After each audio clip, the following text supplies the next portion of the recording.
Haas F1 team stunned the paddock in 2016 by scoring points on their debut, proving a scrappy American underdog could compete in Formula One's cutthroat world.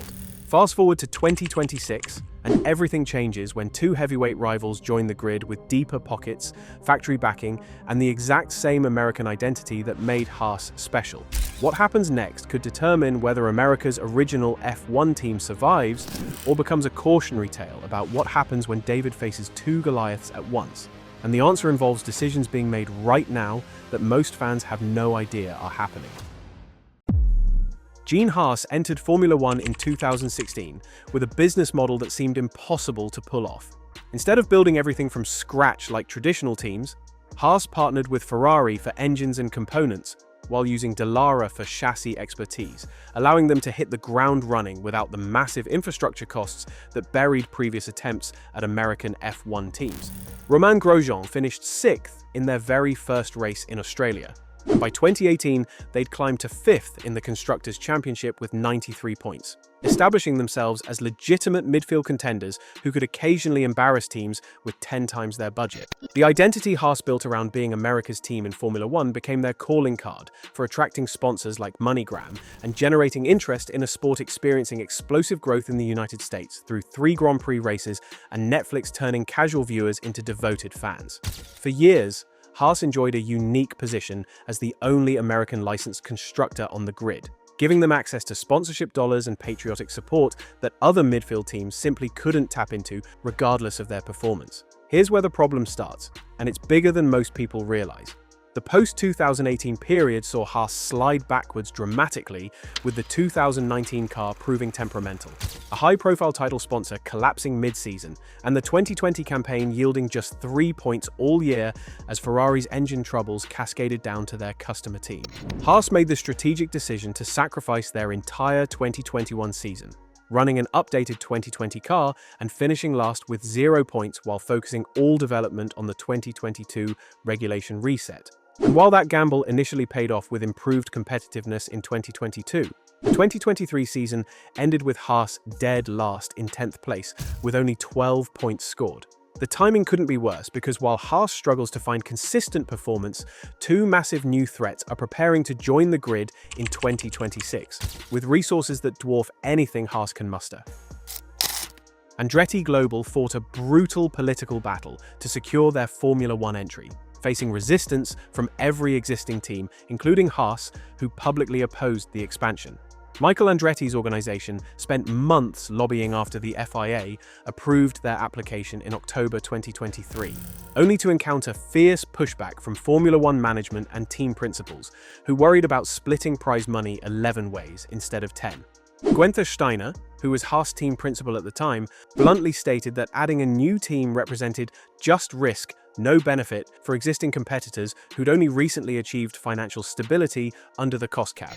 The turning point came when General Motors deepened their involvement and Andretti restructured the project to emphasize Cadillac's role as a genuine works effort rather than a private team borrowing a manufacturer's name. By early 2025, Formula One's commercial rights holders agreed to allow Andretti Cadillac on the grid for 2026, convinced by the prestige of adding America's largest automotive company to a sport aggressively expanding in the United States market. Andretti is building a $200 million headquarters in Fishers, Indiana, and plans to run customer Ferrari engines initially, while GM develops a Cadillac-badged power unit for 2028, giving them a clear path to becoming a full factory operation. The threat to Haas extends far beyond just another competitor joining the championship. Andretti brings the most storied name in American motorsport, with championship-winning operations in IndyCar, Formula E, and IMSA that demonstrate they understand how to run professional racing programs, even if Formula One represents a massive step up in complexity.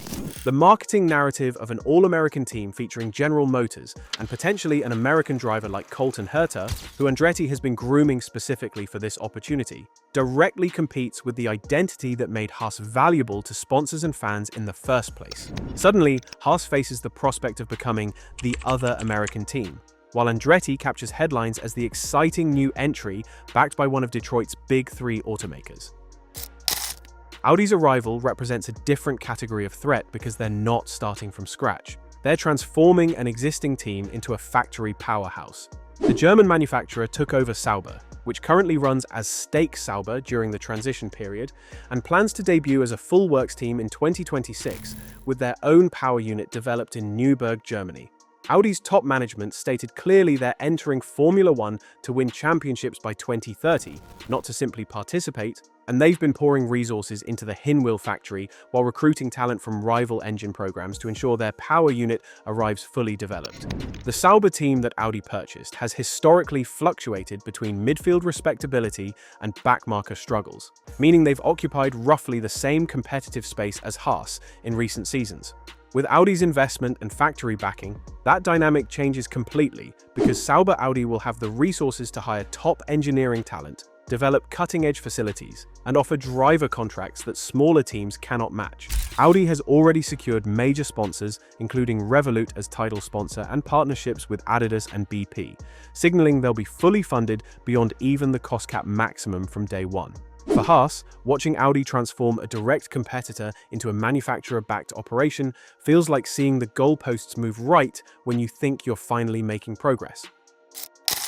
The question everyone's asking is what Haas can possibly do to survive when two much wealthier teams are about to join the grid targeting the same midfield positions. Gene Haas fired longtime team principal Guenther Steiner in January 2024 after the disastrous 2023 campaign, promoting engineer Ayao Komatsu to lead the team with a mandate to improve on-track performance through strengthened design and engineering capabilities. Haas also secured a technical partnership with Toyota Racing Development in late 2024, gaining access to Toyota's state-of-the-art driver-in-the-loop simulator in Germany and additional research resources that Haas simply couldn't afford to build independently. The Toyota collaboration represents Haas thinking creatively about how to boost their technical capabilities without violating their fundamental Ferrari partnership, which provides engines and major components through at least 2028. Komatsu explained the strategy as enhancing rather than replacing the Ferrari relationship, using Toyota's simulation technology to accelerate development cycles while still relying on Maranello for power units and listed parts. The partnership also feeds speculation that Toyota might be considering a deeper Formula One involvement, potentially even a return as an engine supplier, which could give Haas a valuable ally if that relationship deepens over time. Financially, Haas finally has breathing room after years of operating well below the budget cap, with MoneyGram's title sponsorship allowing them to spend closer to the maximum permitted under regulations. The cost cap era theoretically levels the playing field by preventing unlimited spending, but Haas still faces disadvantages in terms of facilities and accumulated technical knowledge compared to teams that have been operating at higher budgets for decades. The Ferrari partnership remains both a strength and a limitation, because while it provides proven components at lower cost than full in-house development, it also means Haas cannot innovate in areas like gearbox design or suspension geometry, where they're locked into Ferrari-supplied parts. The brutal reality is that Haas needs to extract absolutely perfect performance from the areas they can control, primarily aerodynamics and race operations, while hoping their partnerships with Ferrari and Toyota provide enough support to keep them competitive against teams that will soon have more resources and greater technical freedom. 4 possible futures exist for Haas F1 team once Andretti and Audi join the grid, and each scenario depends on decisions being made right now in engineering offices and boardrooms.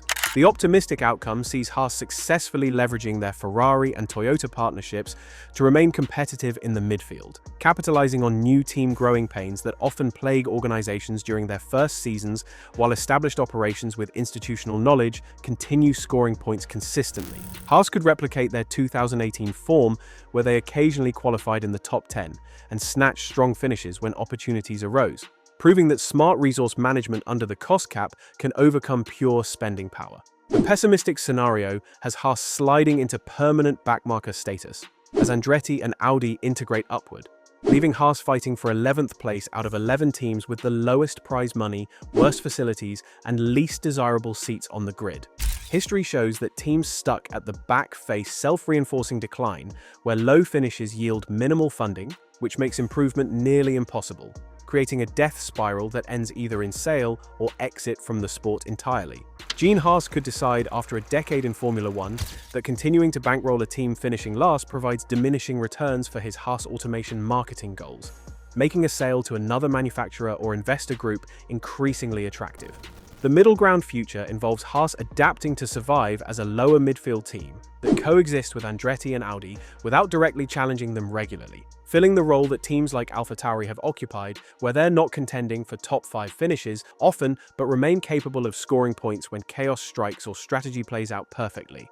This steady adaptation requires Gene Haas maintaining commitment through the transition period, while the team continuously improves internal processes and finds niches where they can excel despite resource disadvantages. The wildcard scenario involves Haas being acquired by another manufacturer using them as an entry point into Formula One, similar to how Audi bought Sauber, rather than starting from scratch. Rumors about Honda, Hyundai, or even Toyota, considering deeper Formula One involvement, persist in the paddock, and purchasing an existing team offers a faster path to the grid than fighting through the approval process Andretti endured. Gene Haas reportedly rebuffed Michael Andretti's attempts to buy the team in the past, but circumstances change when performance declines and the opportunity to sell at a massive profit presents itself after team valuations have skyrocketed in Formula One's boom era. The next 2 years leading into 2026 represent make or break time for Haas F1 team. The moves they're making now with new leadership under Komatsu, the Toyota technical partnership, and whatever performance gains they can extract from the 2024 and 2025 cars will determine whether they enter the new era with momentum or desperation. Andretti and Audi are coming with resources and ambition that dwarf what Haas can muster, and the American team that once shocked everyone by making Formula One work on a shoestring budget now faces the ultimate test of whether scrappy determination can survive when the competition gets serious about spending money. What do you think happens to Haas? Can they hold their ground against 2 heavyweight newcomers? Or is America's original Formula One team about to get squeezed out by the exact forces they helped prove could work? Drop your predictions in the comments. And if you want to see how this story unfolds over the next few seasons, make sure you're subscribed because we'll be tracking every twist in what might become one of the most dramatic team battles Formula One has seen in years. Hit that like button if you're rooting for the underdog, and let's see if Haas can pull off another miracle when the odds look impossible.